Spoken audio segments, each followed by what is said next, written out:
Kemudian apa kata Rasulullah? Dia buh nama lain. Jadi betul-betul hak Nabi sebut sebiji. Orang ada iman bila baca hadis ni, iman dia bertambah. Iman benda yang tak boleh tengok tapi dia boleh berasa. Dia semakin yakin dengan ajaran Islam. Dia semakin yakin dengan Rasulullah sallallahu alaihi wasallam. Inilah fungsi hadis. Kita duk main ngaji ni tuan-tuan, iman ni sampai dia penuh. Kalau waktu tu orang tu mati, maka selamatlah barzakh dia, selamatlah mahsyar dia, selamatlah sirat dia, ahli syurga lah dia. Ketika satu orang itu meninggal, menghembuskan nafas terakhir, ketika mana iman dia telah pun penuh, maka selamatlah kehidupan dia selepas kematian. Duk tambah ni. Al-iman yazid wa yanqus. Iman ni dia bertambah, dia berkurang. Dengan apa dia bertambah? Dengan banyak melakukan ibadah. Dengan apa dia bertambah? Mentadabbur Al-Quran. Dengan apa dia bertambah? Dengan kita belajar hadis Nabi SAW. Tengok Nabi sebut. Nabi kata kamu akan tengok akhir zaman esok orang minum arak, tapi dia tak buh nama arak, dia buh nama lain, padahal minuman itulah yang haram. Berbelah-belah nama, whisky lah apa, macam-macam nama-nama yang diberikan oleh orang hari ini.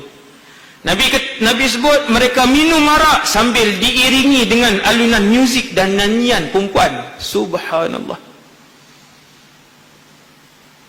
Di kelab-kelab malam yang bukan semakin kurang, bilangan kelab malam ni semakin bertambah. Waktu operasi dia bukan semakin pendek, operasi dia semakin panjang. Walaupun menteri dia duk rahmatan lil alamin, tapi waktu untuk operasi makin panjang.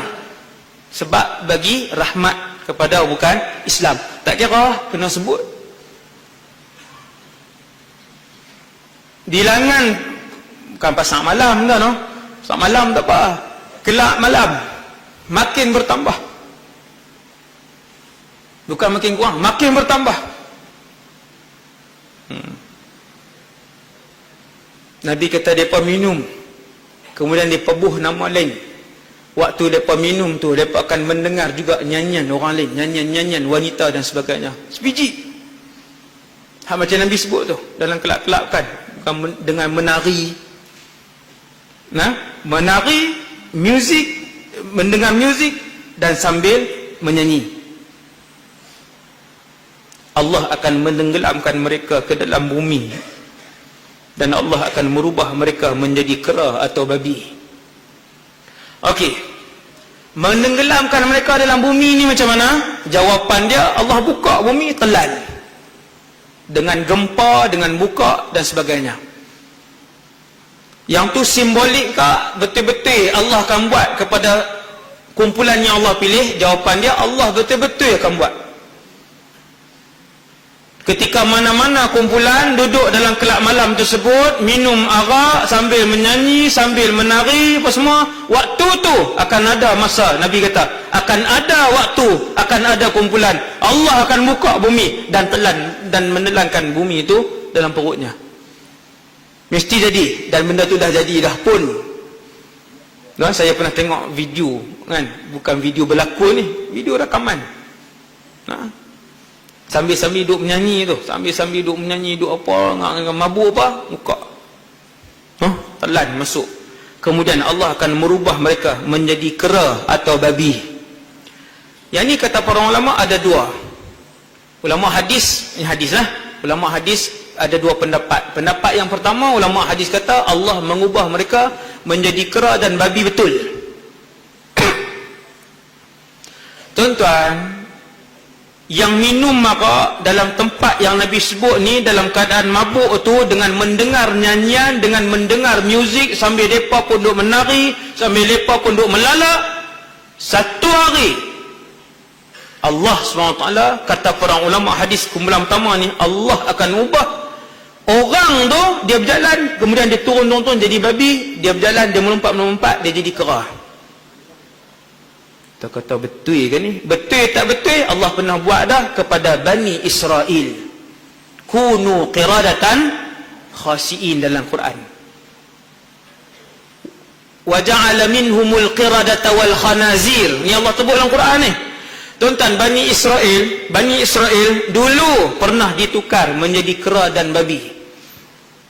Hakikat ke simbolik? Hakikat. Nah, depa buat benda yang Allah larang, depa buat benda yang Rasul larang, depa cabar Allah, tukar jadi beruk, tukar jadi kera, lari masuk dalam hutan. Sungguh, kemudian jadi apa? Akhirnya generasi itu pun mati. Nah, generasi itu mati. Yang ditukar tu, Bani Israel yang Allah tukar tu, generasi itu satu je. Yang tu pendapat kebanyakan ulama tafsir. Jadi kera betul, jadi babi betul, tukar jadi babi, kemudian mati. Masuk dia hidup, kemudian dia mati. No? Sekali tuan-tuan duk tengok beruk sampai hari ni, tuan-tuan, ni yang nakal dulu ni. Bukan, tak ada kena mengena. Dia tuntut kat masyar esok susah. Kan? Yang tu tak ada kena mengena. Hak lapis tu mati dah. Kekumpulan kedua para ulama sebut Allah tukar perangai mereka menjadi seperti perangai kera dan perangai babi. Nah, jadi takat tu dulu insya-Allah huraian ataupun pengajian kita untuk malam ni.